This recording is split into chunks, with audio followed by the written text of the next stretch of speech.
구독, 알림 설정까지 부탁드립니다.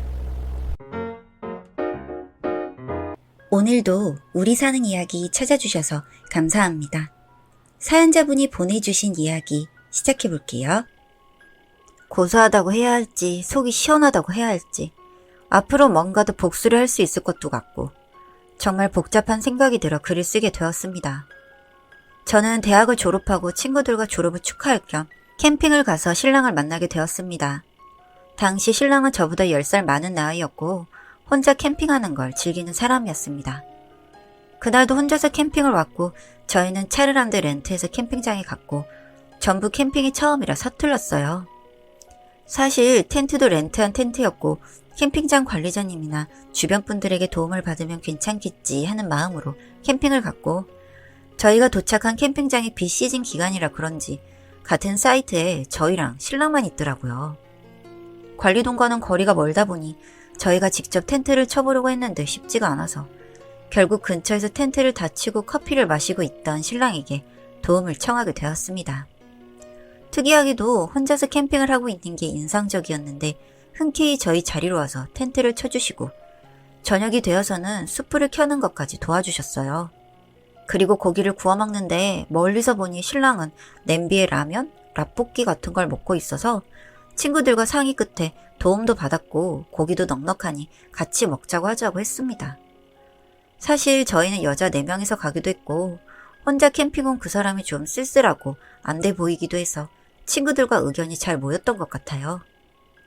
신랑은 처음에는 괜찮다고 했지만 결국 저희와 함께 저녁을 먹게 되었고 술도 같이 마시면서 함께 시간을 보냈습니다. 여자분들끼리 이렇게 캠핑 오시는 분들 많지 않은데 추억여행이세요? 이제 졸업하면 다들 타지로 갈 거라서 우정여행 겸 왔어요. 근데 캠핑은 손도 많이 가고 힘든데 왜 펜션 같은 데로 안 가시고? 사실 텐트 치고 저녁에 야경 보고 이런 게 로망이기는 했는데 사실 너무 계획 없이 온 것 같긴 해요. 저희는 캠핑장에 사람도 많고 텐트 치는 걸 도와주시는 분들도 있다고 생각했어요. 그렇게 캠핑 관련된 이야기, 무슨 일을 하시는지 뭐 그런 이야기들을 했던 것 같아요.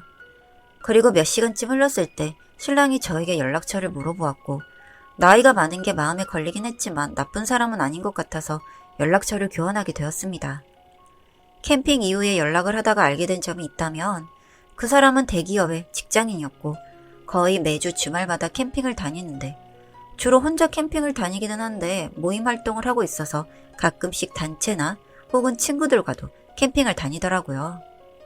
사실 그때 캠핑을 해보고 그 매력에 빠져있던 저에게는 그 사람의 취미생활이 멋있어 보였고 함께하고 싶었습니다. 그렇게 썸을 타고 함께 캠핑을 다니다가 저희는 결혼까지 하게 되었어요.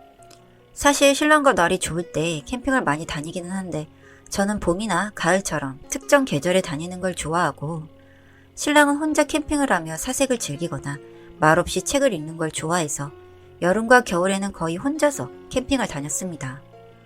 그렇게 4년 정도 연애를 하다 보니 아무래도 패턴이 익숙해지기도 했고 신랑이 캠핑을 다니는 시즌에는 저도 친구들을 만나서 많이 놀았어요. 신랑은 SNS에 캠핑 이야기를 자주 올리고 팔로워도 많은 편입니다. 그래서 종종 염탐을 하는데 하루는 캠핑 사진에 잔이 2개가 보였습니다.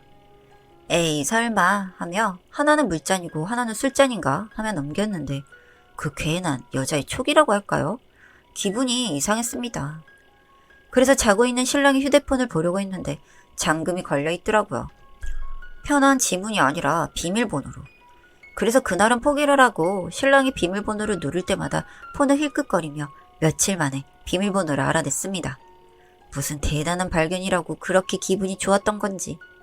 휴대폰에는 별 내용이 없어서 제가 괜한 생각을 했나 생각을 하고 있던 찰나 옷방에서 윙 하는 진동 소리가 들렸어요. 혹시나 하는 마음에 신랑의 가방을 뒤졌더니 휴대폰이 하나 더 나왔는데 그 휴대폰은 잠겨있지도 않더군요.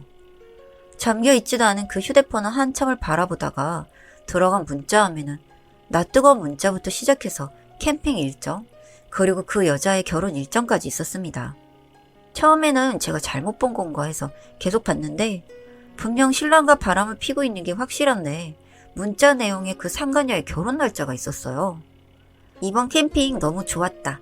다음에도 노지 캠핑으로 갈까? 그래도 스릴 잃는 건 캠핑장에서 하는 건데 다음엔 캠핑장으로 가자. 그럼 좀 더 스릴 있게 캠핑 모인 사람들이랑 가는 건? 오, 그럼 스릴 짱이겠다. 근데 너 결혼이 언제랬지? 일주일 있다가 미담 한정식에서 상견례하고 결혼식은 6개월쯤 남았지. 그때 와이프랑 올 거지? 그 연하라는 와이프 얼굴 궁금하네. 어리긴 한데 오래 만나니 구간이 명간이네. 너랑 하는 게 더 좋아. 뭐 이런 내용들이요.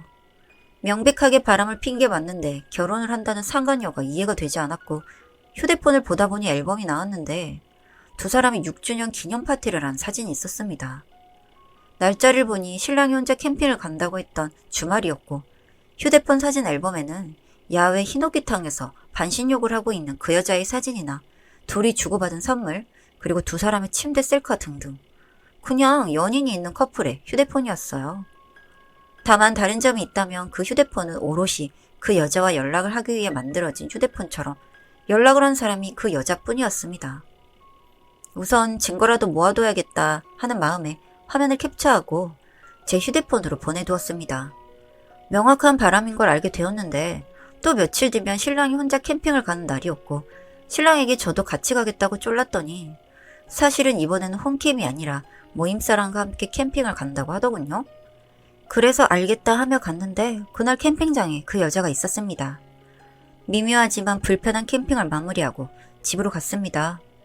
집으로 가는 차 안에서 서로 불편할 수 있으니 나중에는 같이 캠핑을 가고 싶으면 미리 이야기를 해달라고 하더라고요. 휴대폰을 훔쳐본 날 이후로 신랑이 잠든 밤이며 가방에서 다시 휴대폰을 뒤져보려 했는데 휴대폰은 다시 찾을 수는 없었고 저는 그 여자에 대한 정보를 좀 더 모아야겠다는 마음에 신랑의 SNS 수많은 팔로워 중에 그 여자를 찾았습니다. 팔로워가 몇만 명 정도 되다 보니 이 작업만 해도 몇 시간은 걸린 것 같아요.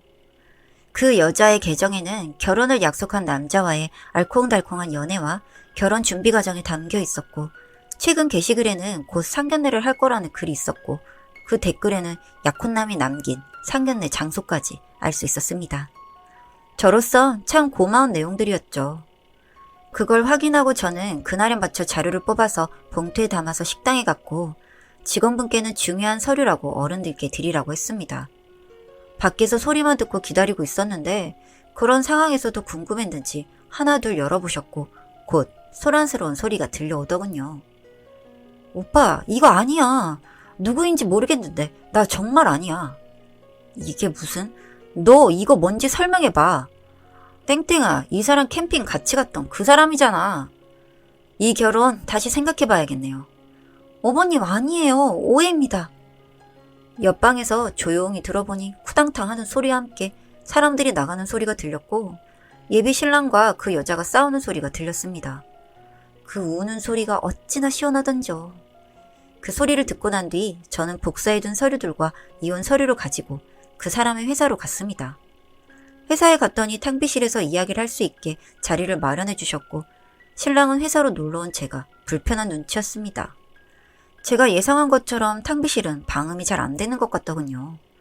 뭐 제가 회사까지 직접 찾아온 이유도 여기에 있었고요. 그리고 어느 날 집으로 이런 게 왔다고 말하며 신랑에게 서류 봉투를 내밀었습니다.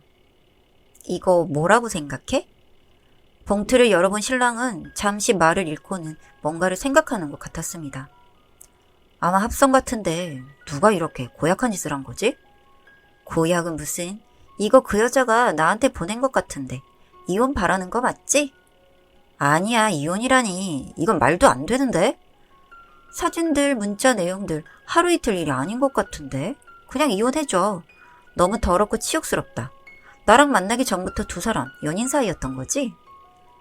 한동안 말이 없던 신랑은 정말 그 여자가 보냈다고 생각한 건지 이 여자가 옛날부터 날 따라다녀서 몇 번 만난 적이 있는 건 맞지만 곧 결혼할 여자야.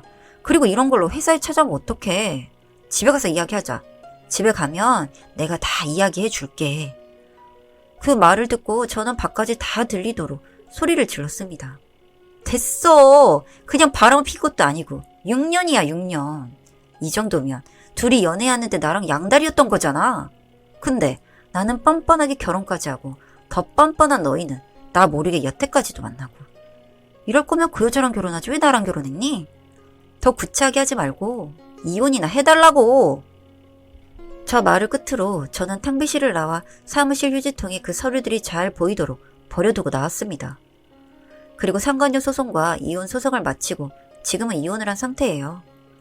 신랑은 회사에서 이미지도 쓰레기가 되어서 회사 사람들이 피한다고 다른 부서에 근무 중인 제 친구가 말해주더라고요. 그 부서 이외에 타 부서까지 소문이 났고 그래서 거의 은따라고 해요. 더 기가 막혔던 건 뭔 줄 아세요?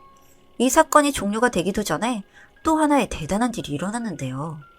바로 그 여자가 임신을 한 것이었습니다. 솔직히 그 여자는 누가 누구의 아이인 줄도 모르는 눈치였고요. 당연히 전 남편은 자기 애인 줄 알고 둘이 결혼을 하더라고요. 그런데 그 둘이 SNS를 하는지라 사진이 하나씩 올라오는데 놀랍게도 그때 상견례장에서 봤던 파운남의 얼굴이 보이는 게 아니겠습니까? 제 눈에도 보이는데 그 여자는 모를까요? 아마 전 남편 애라고 깜쪽같이 속이며 키우고 있겠죠. 사진을 보는데 파운남의 얼굴을 아는 저로선 웃음이 나더군요. 현재는 고민이 조금 됩니다. 파운남에게 이 사진을 캡처해서 보내볼까 하는 마음이 드는데 뭐 제가 그랬다간 몇 개의 가정이 뻥 하고 터져 공중분해될까봐 참고 있네요. 파운남이 보면 바로 자기 아이라는 걸 알 텐데 말이죠. 여튼 이렇게 사는 사람들도 있더라고요. 저는 이제 제 갈 길이나 열심히 가려고 합니다. 이렇게 이야기할 곳이 있어 좋네요. 감사합니다. 사연은 여기까지였고요. 우리 사는 이야기 시청해주셔서 감사합니다.